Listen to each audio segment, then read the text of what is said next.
Muhammad Ali is the greatest of all time, not just as a boxer, but as a documentary subject. If you're the greatest, you're just the greatest until proven wrong. I'm Tom Powers, and on this episode of Pure Nonfiction, I talked to Bill Siegel, who spent over 20 years planning his 2013 film, The Trials of Muhammad Ali. Unlike other filmmakers who covered Ali's boxing, Bill focused on Ali's battles outside the ring, over his conversion to Islam and his opposition to being drafted for the Vietnam War. His refusal to serve caused him to be banned from boxing for 3 years when he was at his prime. Before making The Trials of Muhammad Ali, Bill collaborated with Sam Green to direct The Weather Underground, about American radicals who bombed government buildings in the 1970s. The film was nominated for an Academy Award and deserves its own conversation another time. In making The Trials of Muhammad Ali, Bill concentrated on interviewing people who had direct interaction with Ali, including his second wife, Khalila, his brother, Rahman, the minister, Louis Farrakhan, and New York Times sports writer, Robert Lipsyte. Bill lives in Chicago, where he teamed up with the production company Cartemquin Films, best known for Hoop Dreams, to produce Trials. I interviewed Bill in a Chicago hotel room during the Podcast Movement Conference that took place just a month after Ali's death. I asked, where did his interest in Ali begin? It came in waves. I mean, growing up as a kid in the early 70s, he was already fighting Superman in these giant-sized comic books, and he was, pretty unavoidable. Ali, when I first came onto him, he, I think, was already the most recognizable face on Earth. And the period that I ultimately came to explore in the film had already happened. And, I was vaguely aware of that, but it was more Ali Frazier and then Zaire. And so I discovered him as a boxer, purely, and was a big fan. And from a documentary standpoint, I didn't get into him until 1990. My first job in documentary out of grad school was on somebody else's $6 million obscenely well-funded series called Muhammad Ali, The Whole Story. And I was a researcher, and my job was to go get him, immerse myself in this body of archival footage and literature and people, and prepare background units for segment producers. And it was a dream job. I thought, wow, if this is documentary film, this is what I want to do. And I watched these guys blow the $6 million in a year and not make the film. And never got made. The money came from a Japanese publishing company, and when they spent it all, the company pulled the plug. It sat on mothballs for several years, and then they ultimately finished it. And it's out there on DVD, and it's kind of like Ali 101. It really uses his fights as a storyboard. And it was just another reason why I knew the film I wanted to make about Ali Beyond the Ring hadn't been made and needed to be made. Even that 6-hour comprehensive series, I thought, treated the Ali exile years pretty lightly. In the course of researching that film, you plunged yourself into as much Muhammad Ali footage that you could.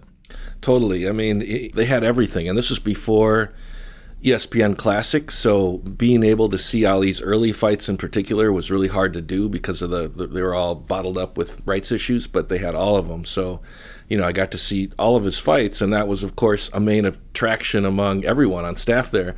But ultimately, I found myself in this other corner. Everyone was over in one place watching all the fights, and I kept watching him in a bow tie, black suit on college campuses as a speaker representing the Nation of Islam and speaking out against the war. And it was an Ali that I really didn't know. It has been said that I have two alternatives: either go to jail or go to the army. But I would like to say that there is another alternative, and that alternative is justice.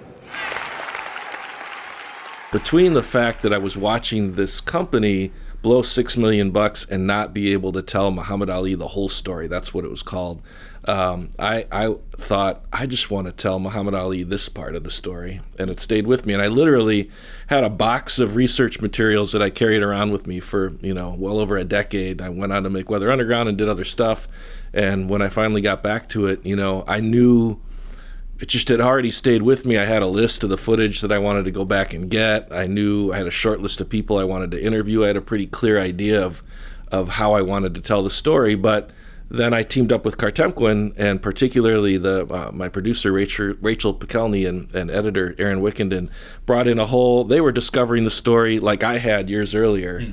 And so watching them discover it and bring their own sensibility, Rachel brought in a bunch of footage that I had not seen before. You know, archives are always getting uncovered as years go by. CBS in particular, I remember back in the day in the 90s, I think it was really, really hard to access anything from CBS, and that had been digitized and brought to light by the time we got to it. So, you know, it was a combination at that point of having a clear idea of the story I wanted to tell, but being totally open to their discoveries, both in terms of narrative and in discovering the footage. Before going deeper into Trials, I asked Bill about earlier documentaries on Ali. One of my favorites is by William Klein, who grew up as a New York Jew during the Depression, but relocated to Paris after a stint in the army. Klein was an established photographer who also made films. In 1964, he got unusual access to the pivotal boxing match in Miami, where heavyweight champion Sonny Liston was a 7-1 favorite to beat the Louisville boxer Cassius Clay. In a major upset, Clay won. Later, he publicized his conversion to Islam and took the name Muhammad Ali. Klein got close to Ali, partly due to a chance meeting with Malcolm X on the plane to Miami. Here's Malcolm X, filmed by Klein. The power structure had successfully created the image of the American Negro as someone with no confidence, no militancy, and they had done this by giving him images of heroes that weren't truly militant or confident. And now here come Cassius, the exact contrast of everything that was representative of the Negro image. He said he was the greatest. All of the odds were against him. He upset the odds makers. He won. He became victorious. He became the champ.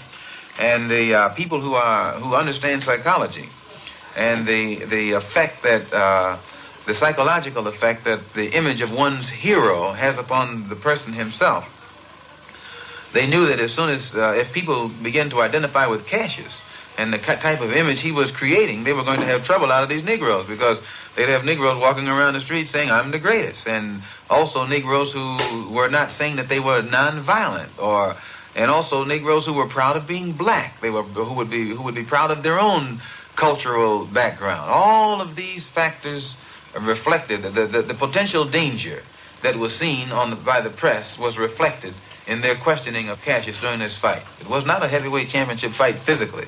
There was more to it than that. And I, for one, knew he would win because I looked at all of the historic things that were taking place on this earth. And to me, time itself was on Cassius' side. After Ali's years of exile, in 1974, Klein filmed the famous Rumble in the Jungle in Zaire, where Ali fought George Foreman to reclaim the heavyweight champion title. Klein combined his footage, shot over 10 years, to create the film Muhammad Ali, The Greatest.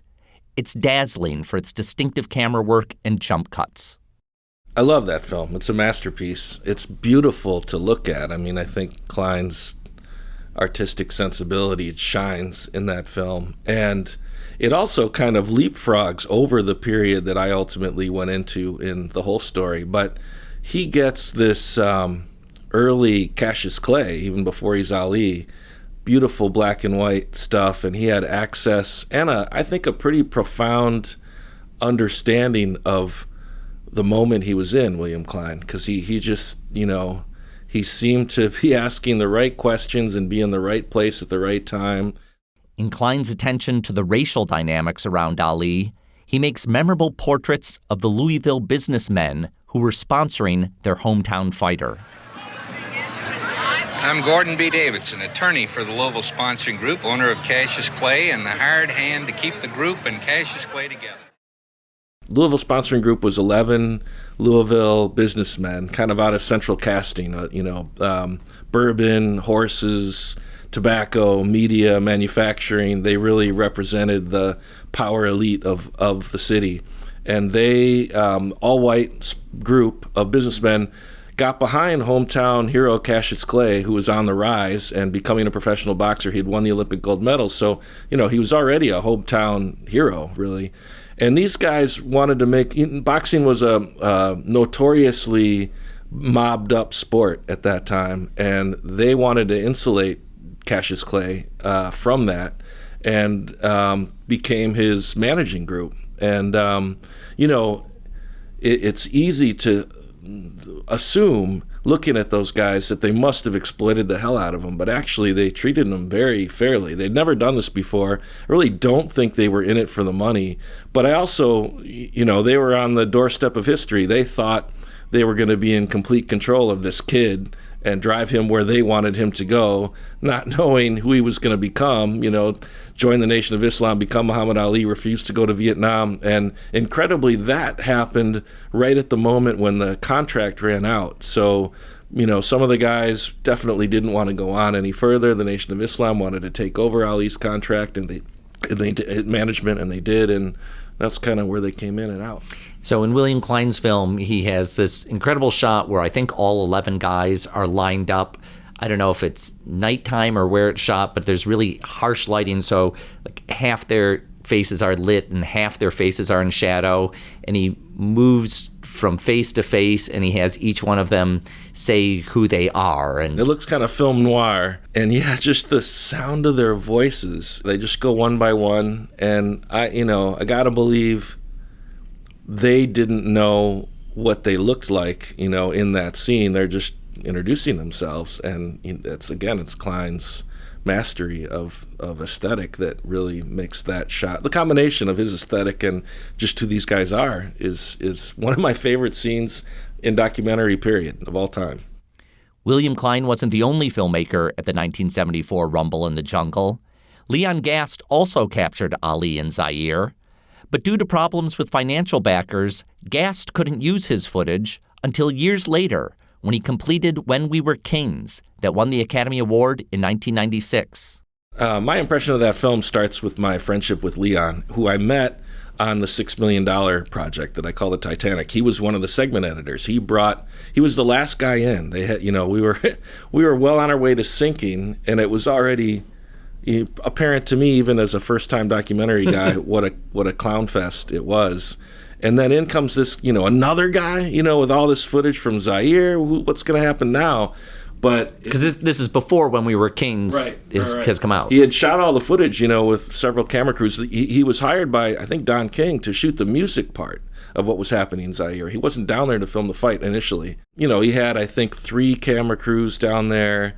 And then when Foreman got hurt, and the fight was it Foreman that got hurt? Right. Then the fight was delayed. Yes. They stayed, and it became a totally different project. So from 1974 to when you encounter him in 1990, he's just been sitting on this project. Yep, noodling with it, I think. I don't really know how much he was working on it. But he got to work on it in this, he immediately, it became apparent to me he was the most serious filmmaker of anybody on that staff. And so I would just hang around in his little hole and watch him work and talk to him, and he's such a lovely guy. And when that project went down, all that footage was Leon, so he pulled his chunk out, and then, had real momentum, and at some point hooked up with Taylor Hackford, and they did the updated interviews with Spike Lee and George Plimpton and Norman Mailer and so forth, and that became When We Were Kings. So, having a pretty much a ringside seat to watching how that film ultimately came together was an education for me all by itself. And so I know how hard he worked on it. He's a model to me of how a project can stay with you for decades, and through relentlessness and determination, a lot of hard work, get it done. And to me, it's the best documentary on Ali ever made. It's a masterpiece. At the time when Ali was banned from his sport, that lasted from 1967 to 1970, the boxing enthusiast Jim Jacobs made a film called A.K.A. Cassius Clay, in which Ali analyzes his past fights. I don't know how the film came about, but it's happening while Ali is in exile. So it's one of the things I love about it, is that it's in that moment where all their opinions on what's going to happen is speculation and conjecture. Nobody knows. And I think that's the thing that was most important to me as a filmmaker, because history can mess with your mind in the sense of making it easy to look back and think how heroic Ali is now for the stand he took then. But when you're in the moment going forward, your judgments are I think, more important because you don't know how it's going to turn out. And that's what that film is in the middle of. And so I love it for that reason. It's got some great footage, and it's kind of corny at times. There's some antics, but it helped me always keep in mind, as much as possible, trying to remember the present tense when making ultimately a film that's looking back. After his exile from boxing, Ali fought Joe Frazier at Madison Square Garden in 1971, captured by director William Greaves in a documentary called The Fight. It's the first Ali Frazier fight, and he had his own sound, and I love that film because of the way the fight sounds. It's unimpeded by announcers and all that. It's just the raw sound of the fight itself, and I've never really understood how brutal and hard boxing is as much as I did from watching that film. But it's a boxing film, ultimately, and so is When We Were Kings, for the most part. It kind of nods toward Ali's exile years and the meaning of that fight, but doesn't go into it in depth, and neither does the William Klein film. It really leapfrogs over that period. The closest really is the AKA Cassius Clay, but because there's no outcome at that point, that's missing it too, plus it didn't get much exposure. So I knew there was a film, again, from working on Muhammad Ali, the whole story, the people I felt were missing, which was an in-depth exploration of what to me is the most controversial and in many regards important period of his life, when he's growing outside the ring to become much of the figure that I hope he's remembered to be for all time, which is much, much more than a boxer. So you keep using this expression, the exile years. For people who don't know Ali's career, what do you mean by the exile years? Right. The exile years was the term given to explain the fact that when Ali, in 1967, refused to be inducted into the U.S. military, he was banned from boxing by boxing authorities, who also stripped him of his heavyweight title. The U.S. government convicted him of draft evasion, sentenced him to 5 years in prison, fined him $10,000, took away his passport. So he could not box within the country because boxing authorities wouldn't grant him a license, and he couldn't leave the country. So it's ironic, the exile term, because he was in exile within his home country, not able to earn a living doing what he was best at. And so he was forced to make he was young and had young kids. He was just starting a family. He had to find a way to make a living, and he did it becoming a college speaker. We'll be back in a minute as Bill Siegel talks about making The Trials of Muhammad Ali and also describes attending Ali's funeral last month. But first, a word from our sponsor. Pure Nonfiction is sponsored by Sundance Now Doc Club. Discover hundreds of documentary films selected by head curator Tom Powers. Now you can watch The Trials of Muhammad Ali by Oscar-nominated director Bill Siegel. The film looks at Ali's toughest battle when he was sentenced to prison for refusing military service in Vietnam. You can watch Sundance Now Doc Club on your TV, computer, or mobile device. Go to DocClub.com to sign up for a free trial.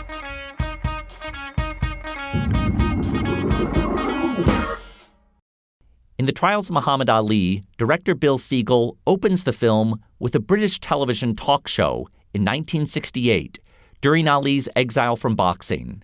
In a London studio, the host introduces Ali, who's beamed in on a TV screen from Chicago.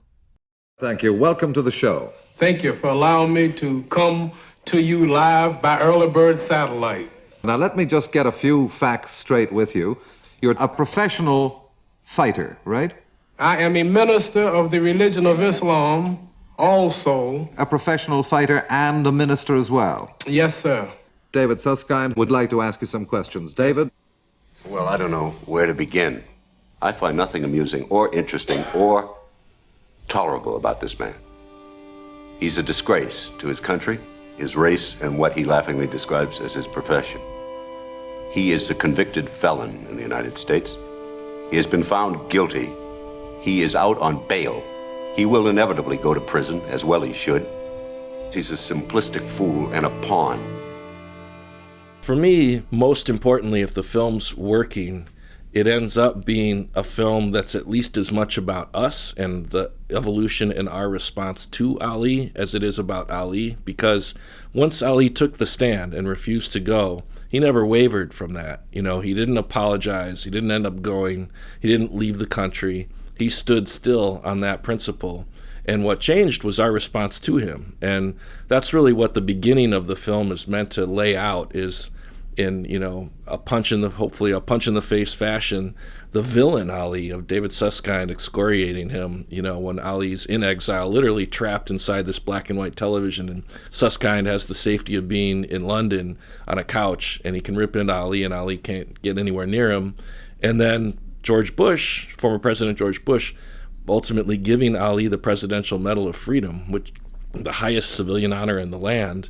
How did that happen? And that's really what the film is about. You interview Ali's second wife, who was married to him during this period of the exile years. We know Ali from other accounts as a ladies' man. He had 4 wives. He had 9 kids, including 2 out of wedlock. I haven't seen that much attention paid to the women in his life. But Khalila Camacho Ali, his second wife, who you interview, is a really vibrant character and seems to have had a pretty important influence on his life at that time. Can you talk about that? I'm grateful to have had the opportunity to make the film at all, and a big part of that is meeting people that I got to interview that were central to him. Rahman, his brother, and Khalila, really chiefly. You know, they met when Khalila was 10 years old. She grew up in the Nation of Islam. Her parents were already members when she was born. And then Cassius Clay came. He was just discovering the Nation of Islam, came to her school, the University of Islam, to speak to the girls there. And that's when they first met. And, you know, years later, got married right at the point when Ali is going into exile. And so Khalila, you know, was with him at the bottom and through those years when she was with him touring the country, helping arrange those speeches, being a mom to their children, and really, you know, providing a lot of formidable wind in Ali's sails to sustain his belief that he could return to the ring. And, you know, we had you know, in an outtake form, a lot more of the bitterness and sorrow of how that marriage ended, which has everything to do with Muhammad Ali's womanizing. Ultimately, we took it out. It got to be kind of almost to a level of tawdriness that just wasn't serving the story well, but I didn't want to ignore it entirely. And when I was able to interview Hana Ali, one of Ali's daughters, and asked her to walk through the wives, and in doing so, she also introduced the children and said straight out about the 2 that Ali was 2 children by women he was not married to. Felt like the way she did that, you kind of got that coupled with what Khalila does say in the film about how the marriage ended was enough. Well, it's very striking in Khalila's interview, you know, despite whatever, you know, hardship she went through in the marriage's end, her memories feel very fresh about the good times. I think that's another reason why I didn't want to overemphasize how it ended, because for her, that's not really what it's about. It's about how it was to be with him. And she remained, you know, at a distance, very close to him in heart. She said every time, she says in the film, that, you know, sometimes as Ali's Parkinson's took over more and more, it was hard to be with him, but at the same time, she'd fall in love all over again with him. And I was with her at the funeral in Louisville, and it was the same thing. Everyone was there. Ali wanted, you know, it's the first time I ever saw Veronica. His first wife died many years ago, but the other 3 were there. All the kids were there. It was amazing. In fact, when Lani Ali, his widow, his last wife, was at the Ali Center after the funeral. There was a reception, and she was kind of having a receiving line.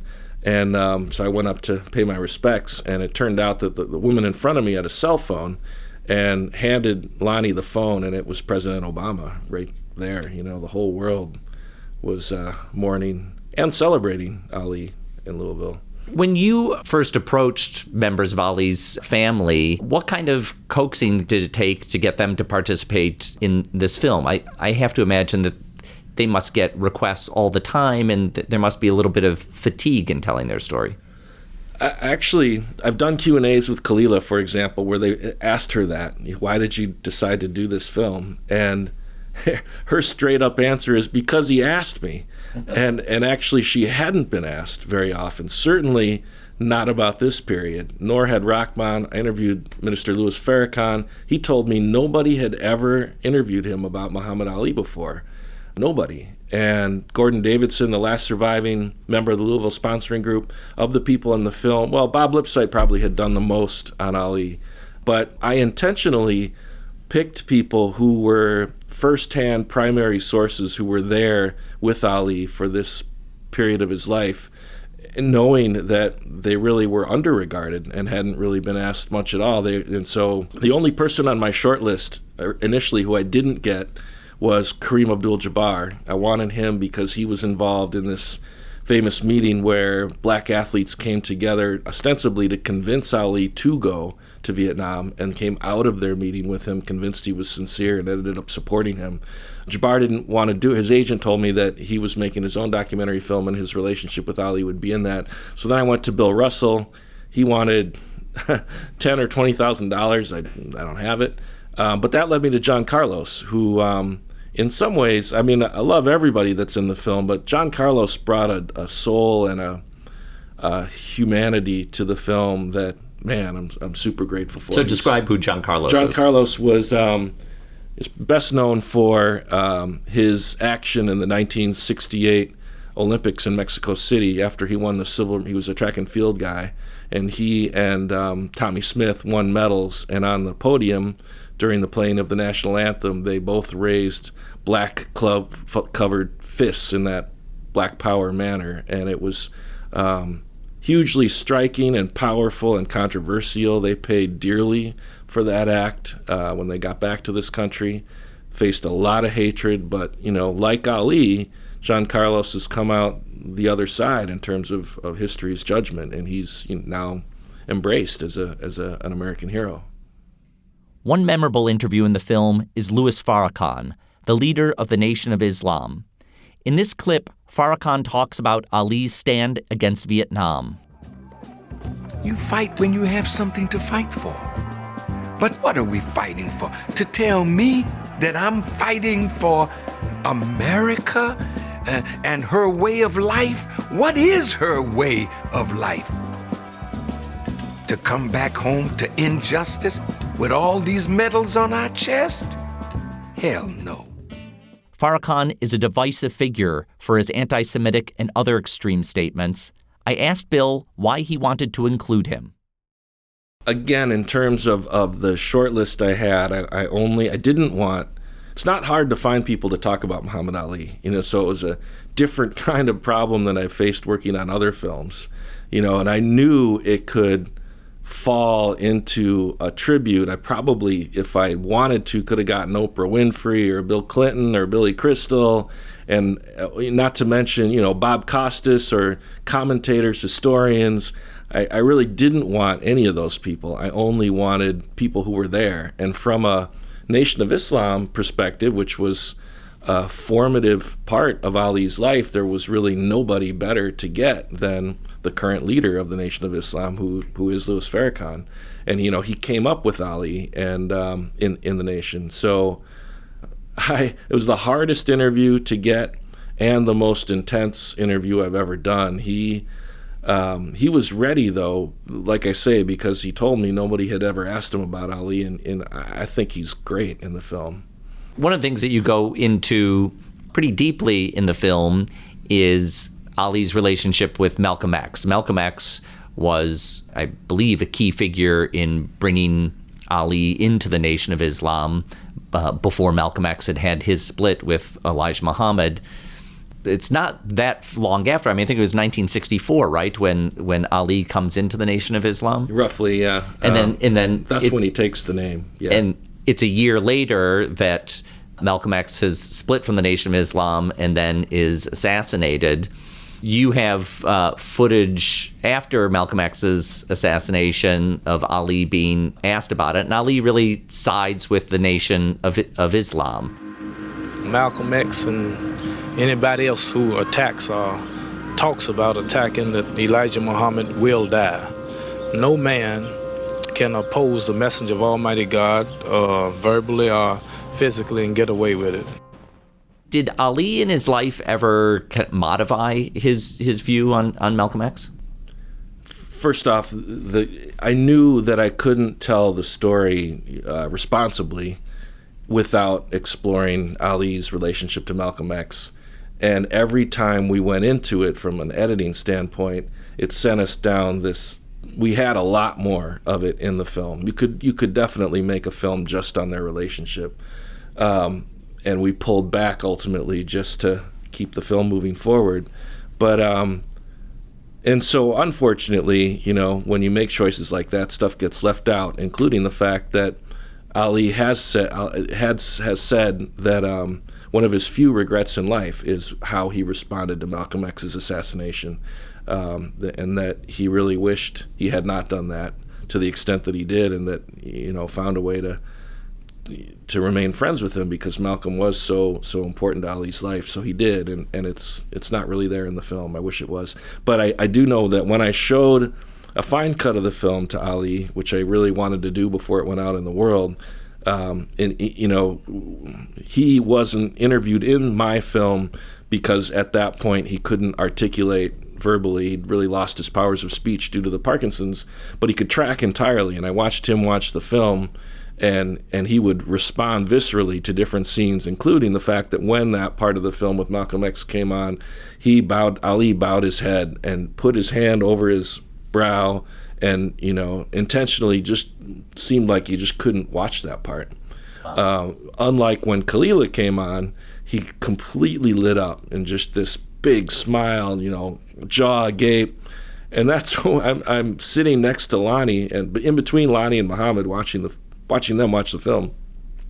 And I realized then what an intimate film it is from that perspective. It's pretty down home. It's a family film in that sense. And that was also a cut in which we did still have Kalila going much deeper into the womanizing toward the end. And at the very end, I was with Lonnie and Muhammad and Lonnie's sister, Marilyn, who was Ali's full-time live-in caregiver, and his doctor and a couple other people. And Lonnie said, well, I think you got to take that part out. And her sister said, no, I think you got to leave that part in because it's true and the truth will set you free. And I'm in between them. I didn't say anything in the moment, but it's powerful. So how much interaction did you have with Ali in the making of this? Well, I got to meet him a few times on the Titanic when he still could speak. That was 1990, and riff and joke and do magic tricks. He was a magician, and a really, really good one. People, not a lot of people know that. But it's funny, too, that because he was a Muslim, and one of the tenets of Islam is to never deceive anyone, every time he did a trick, he would explain it. And that explanation of the tricks got him kicked out of the Magicians Union for doing that. So anyway. You can't be a magician and a Muslim. Right, evidently. Not a union magician. So I got to hang out with him like that and just really experience the joy that he got from being with people. That's what I took away from that period, is that he got as much from people as he gave to them. He really, it was clear he didn't want to hang out with the two Brit directors in their corner office. He wanted to be down in the research pit with us, where the most people were hanging out. And that stayed with me, his humility in that sense. And so then years later, when I got to making my own film, my first move was to meet with him and Lonnie to let them know that I wanted to do this. I went to their farm in Berrien Springs, Michigan, formerly owned by Al Capone. That's the Al Capone-Ali connection. And they got it right away. They understood that the film that I wanted to make hadn't been made. There hadn't been an in-depth exploration of this period. They were really, really supportive right off the bat. And Lonnie looked me straight in the eye and said, but it has to be an independently made film. I don't want my husband's legacy whitewashed. And that was incredibly meaningful all by itself. But she said it in front of one of the brand managers for CKX. This is a company that Lonnie had just at that point sold 80% of the rights to Ali's image, likeness, and name. It was basically their last asset, right? The intellectual ether, to this company for $50 million, but had retained 20%, so she had, a strong seat at the table. So when she told me in front of them that she wanted the film made independently, that was... it's not something you often hear, right? When you're approaching people to do a biography. I want to go back to this transformation that takes place in the lifetime of Muhammad Ali from one of the most vilified people in the country to one of the most celebrated upon his death. What do you think the factors were that caused that 180-degree transformation in the American public? There's a lot of reasons, but I think partly his force of nature that, when he was Cassius Clay and he was an Olympic gold medal winner, he had already achieved one level of success and fame. And when he then, had a meteoric rise as a professional boxer as Cassius Clay and known at that point as the Louisville Lip and seen by many already as being obnoxious. One of the clips in the film is of a newscaster trying to get then Cassius Clay to keep his mouth shut. And another one, Jerry Lewis tells him to shut up. It's amazing to me that these guys are interviewing someone and telling them not to speak. It just doesn't seem... So he's already on the radar of this country as Cassius Clay. And so, I think that's one reason why the name change was so huge, that people knew who Cassius Clay was and they didn't know who Muhammad Ali was. And so that was one level of reckoning that took, depending on who you were, some people in the New York Times, years and years to acknowledge and print. But they did, ultimately, because he didn't back down from that choice. Vietnam, when he refused to go, was another level of reckoning. And people forget, hopefully the film does some justice to the fact that Ali was early on in his resistance to the war. That it wasn't like the anti-war movement had exploded across the country at that point. It was growing, but it wasn't what it became. And so I think because he was early on, he paid an even harsher penalty than resistors did later on. I mean, not that he was the only one who paid a price. Plenty of people did. But so I think that he also was there out front of a turning tide. The counterculture is emerging. The black freedom struggle is exploding across the country. People are challenging, mainstream notions of order and U.S. hegemony in all sorts of ways all over the world. And Ali is at the crosshairs of that, unlike, almost anybody else really that I can think of in terms of the intersection between the black freedom struggle and the anti-Vietnam War protest movement. And so, when he's out there on campuses, the tide is turning. And I think he realizes he has allies among white youth that he didn't know he had going in. And so, all those things are happening in waves and simultaneous. And so, it became... And all the while, he is who he is. He's fearless, he's outspoken, he's righteous, he's principled, he's not wavering from his stance. It's impressive. And he was right. And, history judged him as right. And so I think that all of those things ultimately led to that transformation in our response to him. As we were questioning ourselves, we still are. Some of the same issues of Islamophobia and dissent and the United States' role in the world are still on the front burner. I think they are in this election year right now. And so, I hope that the film can be a reminder of the fact that we're making history every day. We're in a hugely formative historical moment right now, and history is going to judge us all for the outcome of this, and it's on us to be on the right side of history as we move forward, and Ali was. You mentioned being at Ali's funeral. Can you talk a little bit more about what that experience was like? Well, for me personally, there was kind of three parts to it. There was the media onslaught that, my phone literally like melted down from even before, when he was on life support, it started. And it wasn't just media, it was friends and people in the film and family. I can't imagine ever having another experience where so many people wanted to know how I felt about somebody dying. So there was just, on an immensely personal level, there was that, and from all over the world too, not just in the U.S. And so when I got to Louisville at the Muhammad Ali Center, there was a media corral, literally like a circle where, BBC had a booth here and Channel 5 in Chicago had one there and ABC and so forth. And I was just bouncing from one to the next. And it got to be wearying. And I realized while that was happening, the processional where Ali's body and a line of family were driving through the streets of Louisville. And I really wanted to see that. So at a certain point, I just split. And that, for me, was the most emotional and memorable part. I ended up on a block on Broadway, right out on kind of on the edge of downtown, with this whole a few families, many little children who were, kind of giddy. They didn't. And when we were there for an hour or so before the cavalcade came, and when it did, the streets were packed, and the kids ran up on the curb and were chanting, Ali Boumaier, Ali Boumaier, and the adults are standing there much more mournful and sorrowful. I mean, the levels of emotion and the amount of love and people out on the streets was something I've never seen before, and I don't know that I'll ever experience again. So that was kind of it for me. But then there was the funeral itself in the Yum Center, and that was incredible too, because it's in a basketball arena, essentially, and they lit it so, I don't know who lit that auditorium there, but they did it really, really beautifully, soulfully as I can imagine a basketball arena being lit. And it was so amazingly ecumenical. I mean, and this is the part that I've heard, well, Ali, planned the processional and the funeral service, I'm told, years before. And just hearing the different religious leaders give their take on Ali, followed by family, followed by, celebrity friends.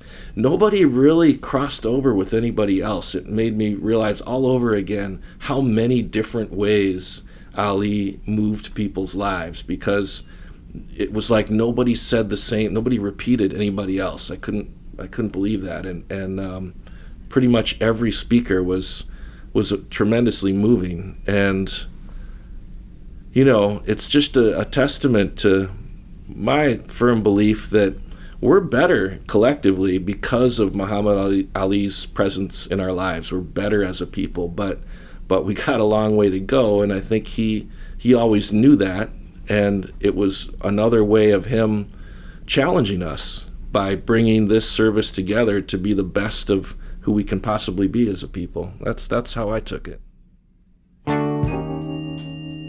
I want to thank Bill Siegel for talking to me. We'll release 2 more episodes of Pure Nonfiction this month. Then after episode 17, we'll take a break as I gear up for the Toronto International Film Festival. We'll be back with season 2 in early September. On our next episode, I sit down with Alex Gibney, the most prolific feature documentary maker working today. His new film is called 0 Days, about the emergence of the Stuxnet virus and cyber warfare. Thanks to the Pure Nonfiction team, series producer Michael Scotti Jr., sound mixer Kyle Murphy, marketing coordinator Sarah Moto, and executive producer Rafaela Nehausen. I'm Tom Powers. If you like what you've heard, the best way to support us is to subscribe on iTunes. Please tell your friends and spread the word on social media. You can read our show notes, learn about live events, and sign up for our newsletter at purenonfiction.net.